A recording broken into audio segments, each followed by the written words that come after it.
দেবাদিদেব মহাদেব আমাদের সনাতনীদের আরাধ্য দেবতাদের মধ্যে অন্যতম। আর তাকে আরাধনা করার জন্য আমরা যে মন্ত্র স্মরণ করি তা হলো ওম নমঃ শিবায়। আপনারা কি জানেন এই ওম নমঃ শিবায়ের অর্থ কি?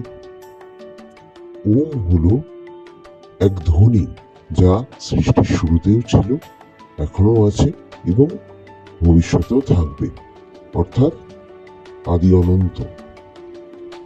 আর নমঃ শিবায়, এই নমঃ শিবায়ের মধ্যে ন হলো মাটির প্রতিনিধি, ম হলো জলের প্রতিনিধি, শি হলো আগুনের প্রতিনিধি, বা হলো বায়ুর প্রতিনিধি, আর লাস্টে অন্ত্যেষ্টিয় অর্থাৎ ইয়, সেটা হলো বাকি সমস্ত কিছুর প্রতিনিধি। আরো স্পেসিফিক্যালি বলতে গেলে সেটা হলো অন্তরিক্ষ, অনন্ত শূন্যের প্রতিনিধি। এরকম আরো অনেক তথ্য জানার জন্য সাবস্ক্রাইব করুন চ্যানেলটিকে।